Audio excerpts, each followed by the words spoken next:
korban ini baru menikah pada pukul sekitar 20.00 pada hari itu. Baru nikah 7 jam, pengantin pria di Samarinda dibunuh, pelakunya suami dari pengantin wanita yang ternyata menikah lagi. Seorang pria berinisial SR 37 dibunuh oleh pria berinisial SN 44 di Samarinda, Kalimantan Timur. Padahal SR baru saja menikah 7 jam sebelum ia dibunuh, dengan seorang wanita berinisial RW. Pelaku menemukan ada seorang pria di dalam kamar istrinya. Nah, ketika itu spontan pelaku emosi karena mengira bahwa pria ini adalah selingkuhannya. Nah, di situ sempat terjadi keributan sedikit. Kemudian si korban ini melarikan diri ke arah kebun. Dan selanjutnya setelah itu disusul lagi oleh pelaku mengejar korban ke arah kebun. Nah, setelah itu saksi atau saudara R ini sudah tidak mengetahui di mana keberadaan suami maupun suami dua-duanya ya. Diketahui, pelaku SN adalah suami dari RW. Rupanya RW menikah lagi dengan SR lantaran suaminya yakni SN tidak kunjung pulang ke rumah selama 3 bulan. Informasi yang dihimpun media ini, saat itu pelaku ke rumah istrinya RW yang berada di Kecamatan Samarinda Ulu, Samarinda pada Senin tanggal 28 Maret tahun 2023 pukul 1 WITA. SN berniat meminta uang arisan lantaran sebelumnya SN sempat menghubungi RW namun gagal menerima uang arisan tersebut. Diketahui, pelaku mengikuti arisan sebesar 6 juta rupiah dengan iuran bulanan sebesar 300 ribu rupiah. Uang sebesar 300 ribu rupiah itulah yang akan diminta oleh pelaku kepada RW di rumahnya. Jadi motifnya awal ceritanya itu pada tanggal 27 Maret itu pelaku ini menghubungi istrinya atau saksi saudara R bahwa atau menanyakan terkait dengan masalah arisan.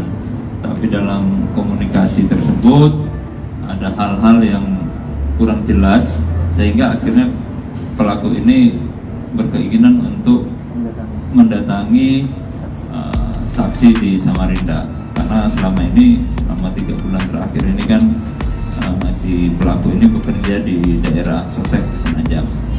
Kemudian setelah sampai di Samarinda di rumah istri sirinya ini di Perum Rawasari sekitar pukul 1 dini hari, jadi sudah masuk tanggal 28 itu pelaku menemukan ada seorang pria di dalam kamar istrinya. Nah, ketika itu spontan pelaku emosi karena mengira bahwa pria ini adalah selingkuhannya. Namun setibanya di rumah RW, betapa terkejutnya SN melihat ada seorang laki-laki di dalam kamar istrinya tersebut. SN tidak mengetahui bahwa korban adalah suami baru RW yang baru dinikahinya 7 jam yang lalu. Cekcok pun terjadi hingga akhirnya SN menikam korban. Pelaku dan tersangka sudah tidak mengetahui di mana keberadaannya. Dan pada pagi hari, usul pukul 07.00 ditemukanlah korban ini tergeletak di TKP. Kira-kira seperti itu. Ada berapa lokasi? Istri sendiri status saksi atau karena ini penyebab terjadinya saksi, kita masih bekerja sebagai saksi. Nanti kita dalami lagi. Berapa lokasi kemudian? Ya, dari hasil olah TKP 11. Olah TKP dan otopsi 11. Ada 11 lubang. Kejar-kejaran pun terjadi. Naas, SN terjatuh lantaran kondisi kebun yang terjal. Disinilah SN menikam korban berkali-kali hingga akhirnya ditemukan meninggal dunia oleh warga pada pagi harinya.